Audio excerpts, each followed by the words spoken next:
Her true story from Seacrest, Massachusetts Bay Colony. My daughter shrieked, "Depart, or I shall summon the constabulary." So I departed and summoned my solicitor instead. She believed I had nowhere else. By dusk, I had 3 firm proposals. It was the kind of crisp autumn afternoon Seacrest is famed for, golden sunlight filtering through the thinning canopy onto cobblestone pathways, the murmur of erudite conversation rising above the delicate chime of crystal flutes holding mulled, cider and laughter spilling out onto the lane like a rare melody from an open casement window. Cassia had invited her customary circle, associates from the Contemporary Art Gallery where she was a curator, a few of Julian's contacts from the yacht club, and some prominent women from her Historical Preservation Society, a society whose principles she seemed to apply selectively. I, Elara Vance, remained where I always remained, just beyond the bright nucleus of conversation, in the shadows of the scullery. I withdrew a tray of still warm spiced gingerbread biscuits from the old aga, a recipe passed down from my grandmother. I arranged them on a silver platter, wiped my hands on my linen apron, and carried them out to the drawing room with the same measured grace I had cultivated as a young woman, navigating the precise social currents of our historic town. The drawing room was abuzz with sophisticated chatter. Cassia stood at its center, an artisanal gin cocktail in hand, her laughter a shade too sharp, her gestures a fraction too theatrical. Her severe dark bob seemed to slice the air with every pronouncement. I caught Julian's eye as I entered. He offered a curt, almost imperceptible nod. Then his gaze slid away. "Biscuits, anyone?" I offered quietly, presenting the platter. The group turned, a few taking a biscuit out of what felt like detached politeness. One woman, an art critic with an austere haircut, took a bite and murmured something appreciative. That's when Cassia chuckled, a dry, brittle sound. "Oh, Elara," she said, glancing dismissively towards me with a flick of her wrist, as if I were an inanimate object. "She's rather like the ancestral portraits, always here, a permanent installation. A family heirloom, one might say, that one doesn't quite know where else to put." The laughter that followed wasn't malicious, merely strained, uncomfortable. But it still struck like a chill wind. I said nothing. I simply stood there, holding that silver platter, feigning an unshakable composure while my hands trembled beneath the starched linen. I looked down. Julian avoided my gaze. No one corrected her. No one bid her cease. I turned, retreated to the scullery, and placed the platter on the soapstone counter. I spent the remainder of the afternoon in silence, collecting empty flutes, clearing away canapé plates, rinsing delicate china. No one would acknowledge my efforts. By the time the last guest had departed, and Cassia's sharp heels clicked on the old wooden staircase ascending to her rooms, I was polishing the antique mahogany sideboard until it gleamed. Julian passed behind me, mumbled a perfunctory, "Thank you, Elara," and vanished. Not mother. Not even by my Christian name alone, but Elara, as if I were a long-serving, if slightly invisible, retainer. 3 days later, I was alone in the scullery again, preparing my morning infusion of lapsang. Sochong, I reached into the tall oak press for a porcelain teacup, part of a set that had belonged to my own mother, and in my clumsy haste, I brushed against a delicate creamer. It fell, shattering on the flagstone floor with a sharp, echoing crack. "Confound it," I whispered to myself, bending carefully to retrieve the fragments. I didn't even hear Cassia enter. "What is this commotion now?" she demanded, her voice cutting through the morning quiet. "My deepest apologies. I merely—" She held up a hand, silencing me. "You truly must understand your station," she said, her voice tight with exasperation. "Don't imagine you possess any claim here." I looked up at her, pieces of shattered porcelain, still cupped in my hand. "Gracious heavens, no," she snapped. "You believe merely because you are elderly, you are entitled? You think residing here is some form of recompense for all your quiet resentments and your ceaseless tidying of trifles? I did not mean... I assure you, she hissed, if you do not vacate these premises forthwith, I shall summon the constabulary. I froze. Cassia had always possessed a sharp tongue, could even be dismissive, but this was a different stratum of cruelty.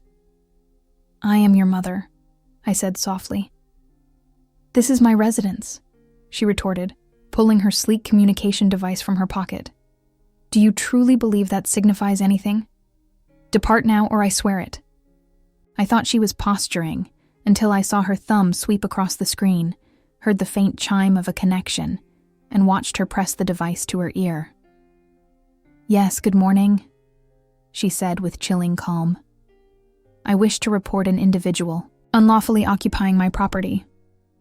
I didn't hear the remainder. I walked past her, out the heavy back door, into the walled courtyard where my heirloom roses, tended for decades, still bravely bloomed. I stood among them, my breath shallow, the autumn sun suddenly too harsh. This garden had been mine, the rich soil under my nails, the carefully chosen cultivars I had planted, the quiet afternoons I had spent pruning with diligence and hope. It was the only part of this brownstone that still felt intrinsically mine. And yet, even here, her voice reached me, sharp and absolute, conversing with someone on the other end of the line. She was actually doing it. She was calling the authorities. In that instant, standing barefoot on the cool flagstones, surrounded by everything I had cultivated, I understood something I hadn't wanted to confront for months, perhaps even years. Cassia didn't perceive me as a mother, not any longer. She perceived me as an encumbrance, an embarrassment, a burden to be expunged. And for the first time since Arthur passed, I didn't feel old. I didn't feel weary. I felt alert. Coldly and utterly alert. This was no longer my sanctuary. But it was still my house. And now, for the first time in a very long time, I was going to act accordingly. It was the autumn of 1978 when Arthur and I first crossed the threshold of the faded brownstone, nestled on a quiet, tree-lined street in Seacrest's most historic district. The paint was flaking from the elaborate cornices. The floorboards groaned with every step, and the kitchen fittings looked as if they hadn't been updated since the early 20th century. But to us, it was a manor. We had been married 16 years by then, 16 years of meticulous saving, of careful planning, of shared dreams. We hadn't embarked on a grand tour of Europe for our honeymoon. We'd rented a small, weathered cottage on Cape Ann, cooked fresh chowder over a driftwood fire on the beach, and sipped hot chocolate wrapped in a single, thick woolen blanket. That was our way. No ostentation, just heartfelt endeavor. Arthur ran his hand along the carved mahogany banister that day and grinned like a man witnessing his future solidify. She has a grand constitution, he'd said, much like us. And so, we acquired it. The tired brownstone with its chipped window surrounds and patchy courtyard garden, and we made it our home. I remember us restoring the library walls together. One crisp autumn morning, Arthur balanced precariously on a ladder in worn corduroys, whistling old sea shanties under his breath. Cassia, just 6 years old, skipped barefoot across the dust sheets, her dark hair tied up in 2 unruly bunches. "Careful, my small sprite," Arthur had warned her, smiling, "or your mother will use you as a paint stirrer instead of these walls." She'd giggled, pirouetting in circles, a smudge of restoration green already on her cheek. We didn't possess much in material terms, but we had warmth, suppers in the small walled garden during the brief New England summers, hand-knitted Aran, sweaters for the biting winters, meticulously embroidered linens, a courtyard garden that was often more determination than display, but mine all the same. That brownstone watched us become a family. It watched me weep when Arthur's small boatyard business faltered. then cheer when he found a position as a maritime archivist at the local institute. It witnessed birthdays, grazed knees, ambitious school projects, sleepless nights. It held our memories, layered into its very fabric and timbers. And when Arthur fell ill in 2005, it became the setting for our final chapter. We converted the downstairs study into a comfortable room for him, as the stairs became too formidable. I prepared nourishing broths and sat with him, easing his discomfort through the long, quiet nights. He passed away peacefully one morning in that same room, early sunlight streaming through the tall sash windows. I remained in the brownstone for another 5 years after that.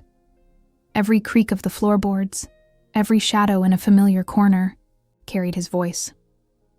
Sometimes I'd walk past the library and swear I could hear him humming, but grief has a way of hollowing out even the most cherished spaces.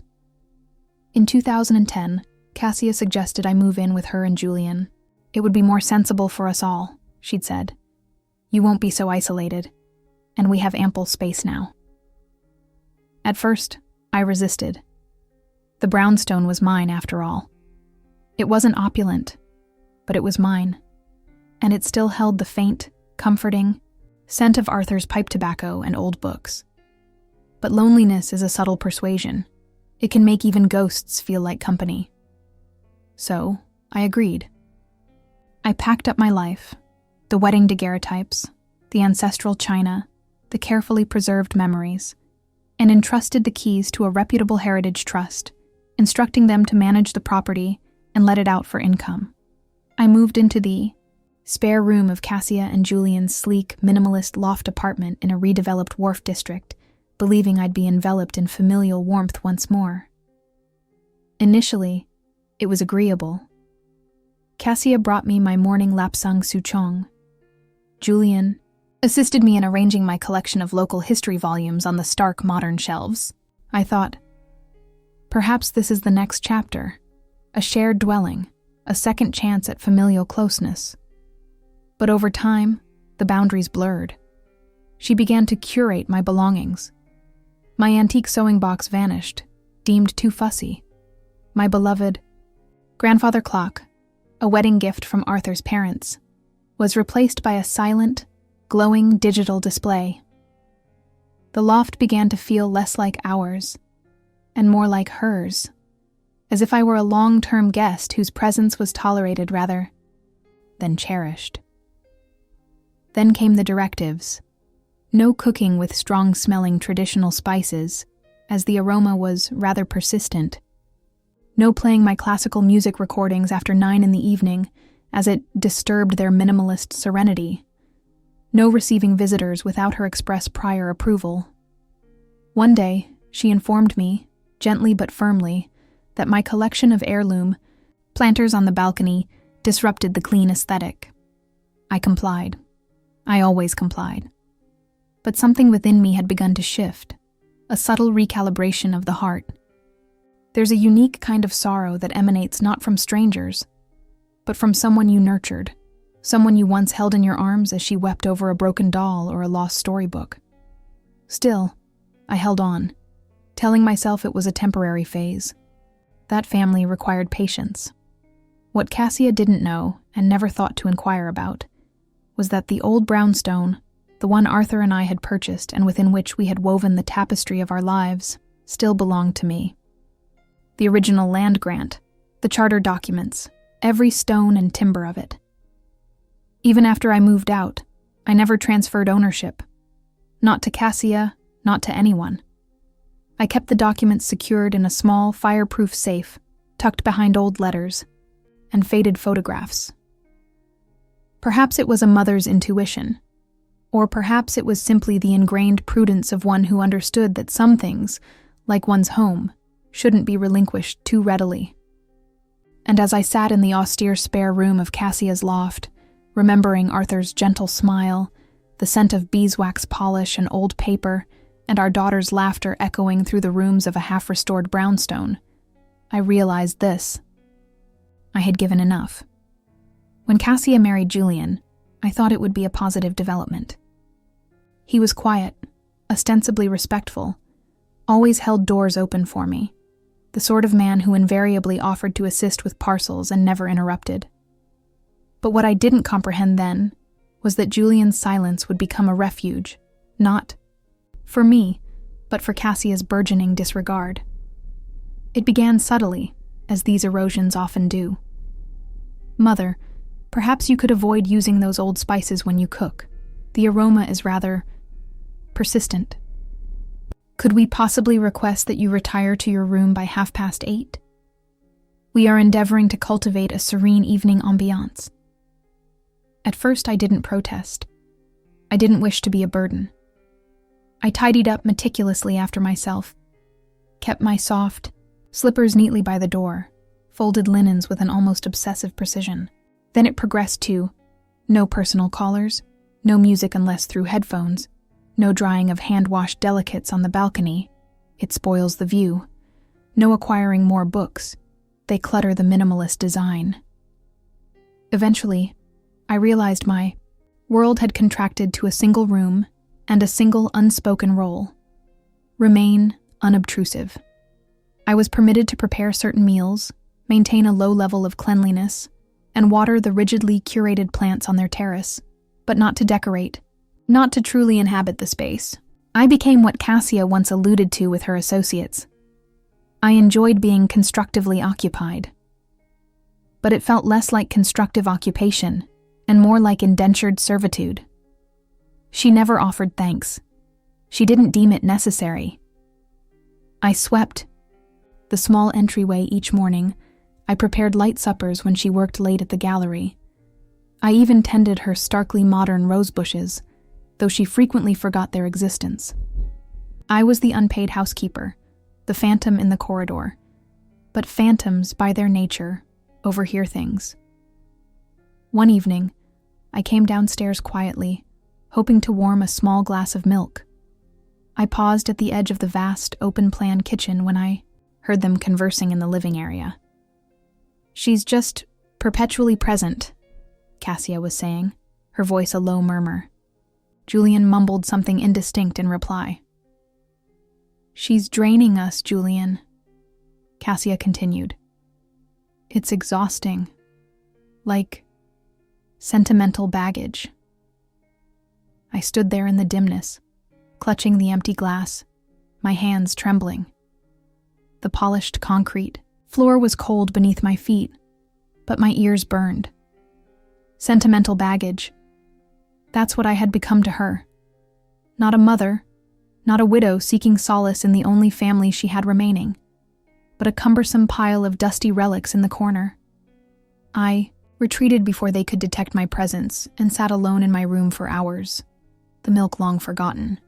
But I didn't utter a word, not the next morning, nor the one after. That's the nature of silence. It isn't weakness. It's a ledger, and I was meticulously keeping accounts. Cassia rarely raised her voice. She preferred the slow, insidious drip of disdain. But one evening, her composure slipped. We were dining with two of Julian's associates, financial types, the kind who referred to themselves as capital strategists, but seemed to invest in little beyond expensive tailoring and vintage motor cars. The table was set with stark precision. I had spent the day preparing a traditional roasted capon, Duchess potatoes, and haricots verts, everything from first principles. It smelled like a memory from more gracious years. Midway through the meal, one of the men remarked, "This capon is absolutely superb. Ilara, was this your creation?" Cassia laughed, a sharp, dismissive sound, without missing a beat. "Heavens. No, that's the handiwork of our family obligation." The room fell silent for a beat too long, then a shallow, forced laughter rippled around the table. I didn't say a word. I simply offered a polite, neutral smile. Julian glanced at me fleetingly, then quickly looked down at his plate. The family obligation. That's what she called me, to acquaintances, in my presence, in the very loft apartment that my brownstone's rental income indirectly supported. I excused myself before dessert was served. I didn't weep. I didn't slam doors. But I didn't sleep that night. I sat in bed and stared at the ceiling, hearing every slight, every dismissive remark she had ever uttered, stacking themselves into insurmountable walls between us. She wasn't the girl I had raised. The girl I had raised used to clutch my hand during thunderstorms because the sound frightened her. She used to whisper, "You're my most cherished person, Mama." That girl had vanished somewhere along the path, to adulthood, perhaps supplanted by ambition, by resentment, by a version of maturity that had no space for tenderness. But she had forgotten something of critical importance. The brownstone she implicitly assumed would one day be hers, the one she likely factored into her long-term financial planning, still belonged to me. It always had. And the woman she termed a family obligation still held the land grant. It happened on a Tuesday afternoon, one of those quiet hours when the autumn sun cast long shadows through the minimalist blinds, and the loft smelled faintly of some unidentifiable, sterile cleaning solution. I was folding the laundry, mine, Cassia's, Julian's. I'd even meticulously paired their socks. Old habits, it seemed, were deeply ingrained. Cassia entered the room holding a heavy vellum envelope. She sat opposite me, crossing her legs, with the poised air of an executive about to deliver a critical presentation. "Mother," she began, her tone excessively smooth, "I require a small favor." I looked up from the neatly folded linen shirt in my lap. "What manner of favor?" She smiled, the kind of tight, professional smile that doesn't quite reach the eyes. "Just something straightforward, a mere formality with paperwork, really. It's concerning the brownstone." My body stiffened. "What about it?" "It would simply streamline matters if the title were in my name. You understand, for estate planning, securing development loans for the gallery, future tax implications." "Naturally," she added, a little too quickly, "your residency here would be entirely unaffected. Still live here, in my own house, under her sufferance." "I do not believe that will be necessary," I said quietly, folding a towel with deliberate, measured care. Cassia sighed, an elaborate exhalation, as if I were being unreasonably obtuse. "It's merely a signature, Mother. You wouldn't even need to attend any offices. Alistair could witness it, if he's still practicing." I looked her squarely, in the eyes then. The silence that followed was thick, laden with unspoken histories. "No," I stated, my voice low but firm. "No?" she echoed, as if the word itself were an affront. "No, Cassia. That brownstone remains in my name. It is the only significant legacy your father and I built together. I am not signing it away." Her lips tightened into a thin line. She stood, abruptly, and left the room. I thought that would be the end of it. I was profoundly mistaken. A week later, I received a telephone call from my antiquarian bank, the institution that had handled our family's modest affairs for generations. They had some queries regarding a substantial application for a line of credit secured against my brownstone's address. Confused, I requested further details.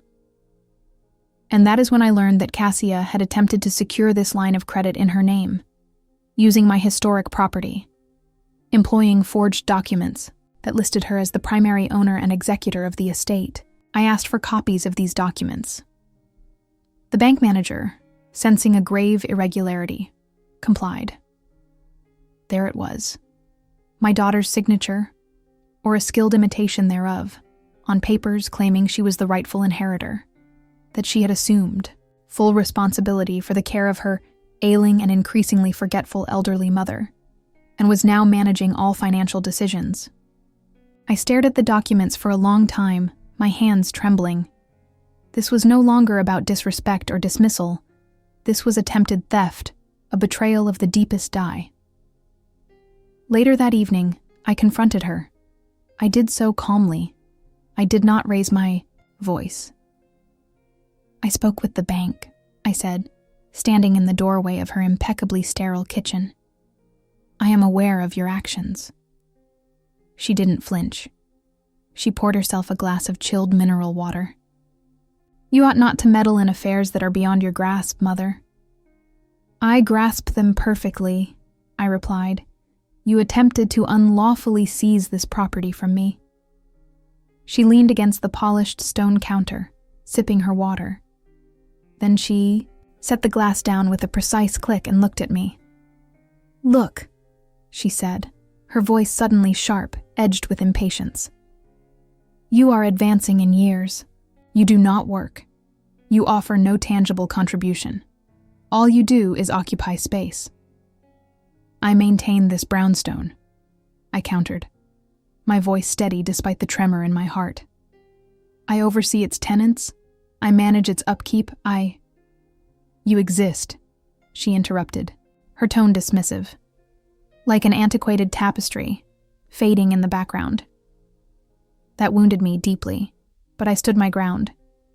"And still," I said, "it is my name on the land grant." Her face contorted for a fleeting second. I saw something then: panic, rage, a raw, grasping entitlement, flash behind her carefully constructed facade. Then she laughed, a dry, humorless sound. "You think that matters?" she said. "You truly believe that ancient piece of parchment means anything?" I said nothing. "You don't own this brownstone, Mother," she spat, the words like venom. "Not in any real sense. You reside here because we permit it, because I experienced a moment of misguided familial sentiment and thought, perhaps it would be agreeable to have family nearby. But let us be candid. No one retained you here out of affection." I felt those words land, one by one, like heavy clods of earth on a coffin. She wasn't finished.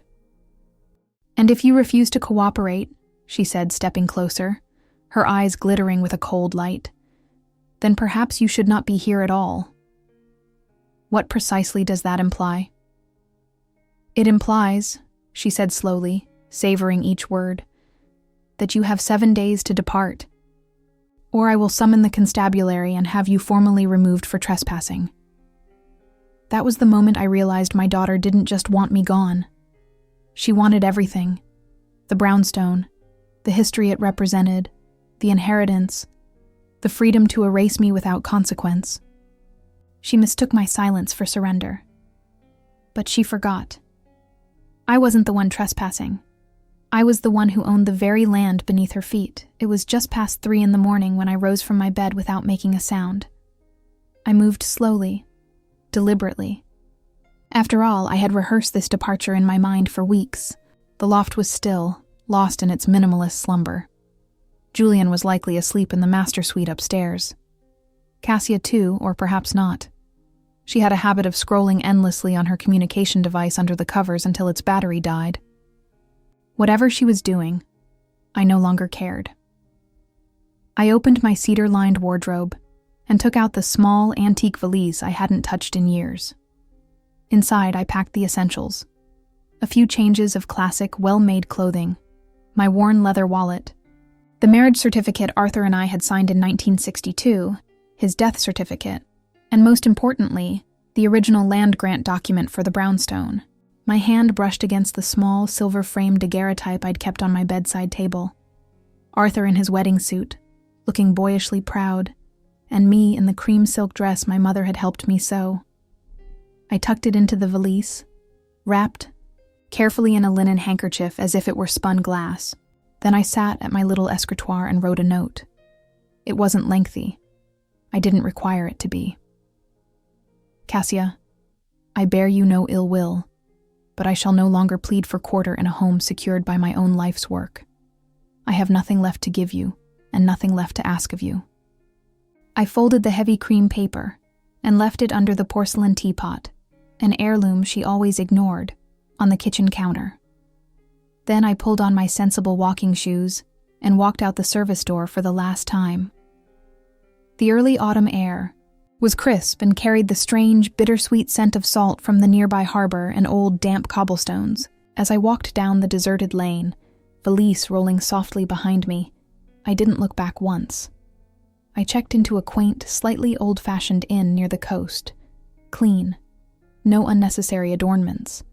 The kind of establishment where no one posed intrusive. Questions as long as you settled your bill in cash. I sat on the edge of the chintz-covered bed for a long moment, staring at the cellophane-wrapped biscuits by the tea service, the flickering television screen displaying muted late-night broadcasts.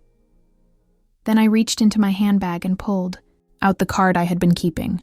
Alistair Finch, antiquarian solicitor, retired. Arthur's closest friend since their university days. He had been at our wedding. He had been there when Arthur fell ill. He had been there when Arthur passed. And thank heavens, he was still among the living. I dialed the number. "Ilara," he said, his voice abcha with sleep, but instantly alert. "Is everything quite all right?" "I need to speak with you, Alistair," I said. "Today." He didn't ask why. He just said, 10 o'clock, my chambers. I barely slept that night. Not from fear, but from the strange calm that had settled in my chest, the kind that follows the turning of the final page of a long, painful chapter. At precisely 9:45 a.m., I rang Alistair's doorbell.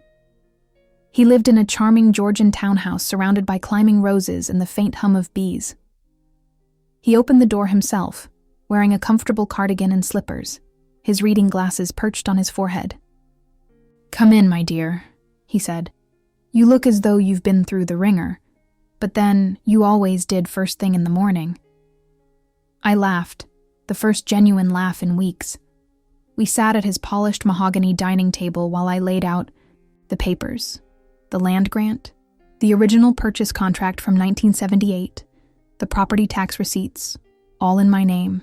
"She attempted to take it from you," Alistair muttered, his brow furrowed as he perused the documents. "But she cannot, not legally. She hasn't a leg to stand on, Ilara. This brownstone is yours unequivocally. Every brick, every beam." "I wish to sell it," I said, "as soon as is feasible." He raised a quizzical eyebrow. "Are you quite certain, Ilara?" "Yes." He didn't question my resolve, just nodded slowly. "I shall draw up the necessary protections. You'll require an agent." "I already have someone in mind," I replied. I left Alistair's chambers and walked 2 blocks to a discreet real estate office with a gracefully lettered sign above its bottle green door. Naomi Bellwether, Historic and Fine Properties. Naomi was young, bright-eyed, perhaps in her early 30s. She was the granddaughter of a woman with whom I had once served on the board of the local historical society, and I remembered her as a studious child, often found in the society's archives after school. I explained what I required. "I want it listed this week. No delays, no public viewings, just discreet appointments with genuinely interested parties only." Naomi blinked, then nodded, her expression professional and understanding. "Understood, Mrs. Vance. I shall handle it personally." That evening, we met at the brownstone, my brownstone. I waited in the hired car while she walked the perimeter, taking photographs, making notes. I didn't wish to go inside. Not anymore. When she returned, she handed me a leather-bound folio. "The market for unique heritage properties is remarkably strong," she said. "You will likely receive multiple offers if we proceed swiftly. But first," she held out an antique silver pen, "you need to authorize the agency agreement." I took the pen. I thought, perhaps my hand would shake, that I would hesitate. But I didn't. My signature was steady. My heart. Even steadier. The sound of that pen scratching across the heavy parchment was the softest rebellion I had ever mounted, and the loudest statement I had ever made to my daughter. That night, I booked a different hotel, a modern one with views across the harbor, and fell asleep with the curtains open, letting the distant lights of the city remind me that I was no longer dwelling under anyone else's roof. I was reclaiming my own. Naomi moved with a speed that surpassed my expectations, faster than I had dared to hope. At precisely 8:14 a.m. the following morning, her listing went live. 3 impeccably chosen photographs, a concise, evocative description of the property's character, location, and potential. No mention of the current occupants, just a charming late Georgian brownstone of significant historical interest, featuring mature walled garden and sympathetically upgraded fixtures, single ownership since 1978. By 10 a.m., her telephone was buzzing incessantly. By noon, she had conducted virtual showings for 2 cash purchasers from overseas and 1 young academic couple relocating for a university position. And by 4 p.m., there were 3 firm proposals on the table, all at or above the asking price. The first was from a reclusive software developer seeking a quiet retreat. The second, a pair of architect sisters intending to restore and sensitively modernize it. The third was from a woman in her 50s named Iris Thorne, a recently widowed writer who had just received a literary prize and was looking for somewhere quiet and inspiring to begin her next work. I chose Iris, not solely because of the financial terms, though hers was the most straightforward offer, all cash, no contingencies, but because she spoke to Naomi with a voice I recognized, tired, kind, yet firm. Naomi texted me the contract.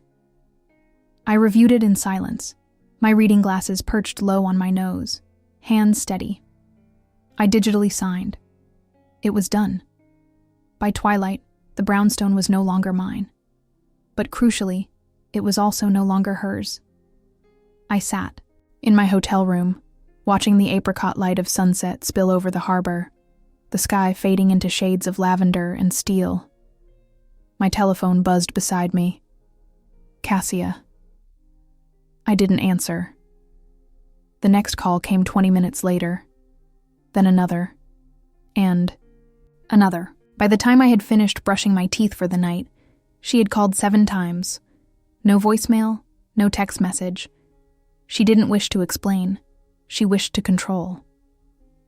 I set the telephone on silent and placed its screen down on the nightstand. The next morning, Cassia's world shifted on its axis.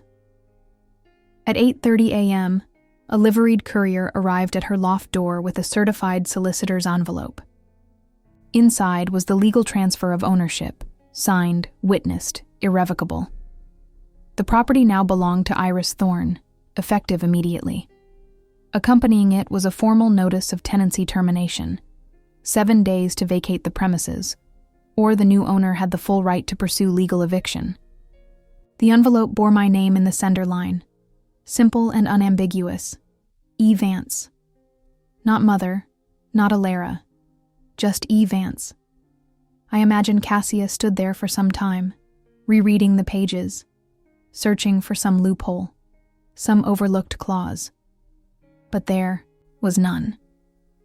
What she never understood, not once, was that I never needed to scream. I only needed to remember what was mine, and to act upon that knowledge.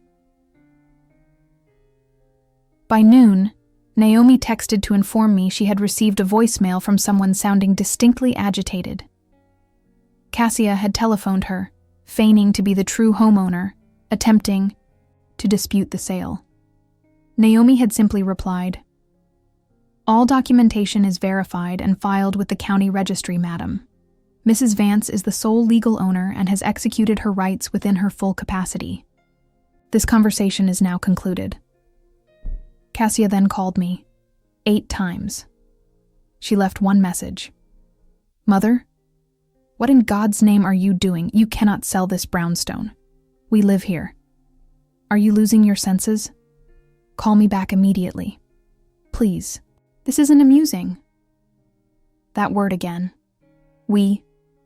She never said, "You built this," or "You lived here first," or "I am profoundly sorry." No. In her mind, we lived there, and now we were being displaced. But I wasn't part of her we any longer. By dinner time, my telephone had rung 24 times. I didn't pick up once. I watched the sun dip low over the city skyline through the hotel window. Outside, Vehicles moved like illuminated insects through the glowing veins of traffic. Inside, I sipped the same blend of lapsang souchong Arthur used to prepare for me during stormy coastal nights. Cassia didn't leave a second voicemail. She knew by then I wasn't bluffing, and I wasn't returning. It didn't take long for the residents of the historic district to notice. By midweek, the whispers began. Carriages, or rather their modern equivalents, slowed a little when passing the front of the brownstone. Lawn sprinklers hissed into momentary silence, just long enough for someone behind a meticulously trimmed box hedge to mutter, "Is that the daughter being turned out?" By Friday, the rumors had acquired a distinct rhythm. "She's being evicted, you know." "No, I heard she was merely squatting."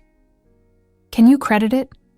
Her own mother sold the house from under her without a word." "I always thought that place was entailed to the family." And the worst of all, the one that echoed long after heavy oak doors closed. Imagine being ejected from your mother's house. One simply cannot fathom it. I heard them. She stepped outside that morning, her sunglasses firmly in place, a too bright shade of lipstick applied, her chin held at an unnaturally defiant angle. But the faint, bluish shadows beneath her eyes and the tension etched in her jaw betrayed the truth. She packed slowly, deliberately, perhaps hoping someone, anyone, would intervene, that I would materialize with a change of heart, that some divine intervention would undo the very thing she had spent years daring me to do. But no miracle came. Just silence. And a removals van she had to arrange and pay for herself. When she finally wheeled her suitcases down the worn front steps, too expensive, oversized pieces of luggage packed to their limits, she clutched her communication device like a lifeline. It buzzed every few minutes, spam notifications, unknown numbers, but not from me, not once. She called again, and again, and again. I didn't pick up, not because I was cruel, but because I had already conveyed everything I needed to. She had never truly heard me before. She had only ever spoken at me. And now, my silence was the most eloquent message I could send. Julian didn't help her carry a single item. He stood by his sleek motor car, arms crossed, his gaze distant, fixed on some indeterminate point beyond the wrought iron railings. When she tried to hand him one of the heavy bags, he stepped back. "I am returning to my family estate," he stated flatly. "I had no idea you had descended to such measures, Cassia." Cassia blinked, her composure momentarily faltering. "Julian?" He didn't wait for her to finish. He just shook his head, a small, almost imperceptible gesture of finality, got into his car, and drove away. She stood there alone on the cobblestone curb, with 2 suitcases and a telephone no one answered. That night, around 9 o'clock, I heard a buzz from the intercom at the security gate of my new apartment building. I had just made tea, a soothing blend of mint and chamomile, and the city glowed beyond the vast plate glass windows, skyscrapers like tall flickering candles in the deepening twilight. My new home smelled of beeswax polish and quiet contentment, the kind of quiet I hadn't known in years. I checked the monitor. Cassia. Her makeup was smudged. She wasn't wearing sunglasses this time. Her eyes were red-rimmed and puffy. She buzzed again. Then, she knelt on the damp pavement in the middle of the sidewalk outside the imposing gates. She didn't say anything at first, just looked up at the camera, her lips parted, trembling. And finally, she spoke, her voice a ragged whisper. "Mother, I am so sorry." I didn't move. "Please," she whispered, her voice cracking. "Just let me in, just for a little while. I have nowhere to go." The intercom was silent. She placed her palms together, a gesture reminiscent of when she was 5 years old, pleading for a new porcelain doll, as if that childish entreaty would work again. "Please, Mom." I watched for a moment longer. Then I stood, walked to the window, and drew the heavy velvet curtain closed. I didn't do it with anger, merely with certainty. She had taught me a lesson I never wished to learn, that even those you love most profoundly can cross a line from which there is no return. My new apartment was on the 24th floor, nestled in the vibrant heart of the city, far above the immediate clamor, but close enough to witness it all. From my window, I watched the skyline breathe. Neon signs blinked like coded messages, taxi horns sang their urban nocturnes, and buildings stood like steadfast old friends, their metaphorical arms crossed against the wind. It wasn't opulent, but it was mine, entirely unencumbered, purchased with the proceeds from the sale of the brownstone. The first thing I did was establish a small conservatory on the balcony, filled mostly with rare orchids. Arthur used to adore their intricate beauty. Some mornings, I'd touch a velvety petal, and the faint, exotic fragrance would drift over. My morning coffee. Peaceful. The apartment was quiet in the best possible way. Not the silence of fear, but the quiet of rest. One evening, I brewed a cup of my special lapsang souchong, pulled my cashmere shawl around my shoulders, and stood at the window as dusk folded the city into soft shades of lavender and ink. That's when the telephone buzzed. Cassia, her name, illuminated the screen again. I watched it ring once. I didn't pick up.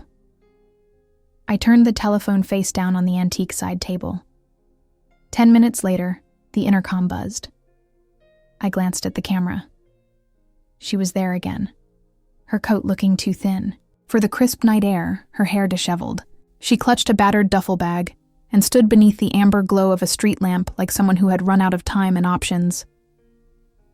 "Mother," she said into the speaker, her voice cracking with desperation. "Please, let me stay, just for a while. Just until I figure things out." I didn't answer right away. I watched her shift from foot to foot, cold and exposed. She had systematically burned every bridge, believing she would never need to cross them again.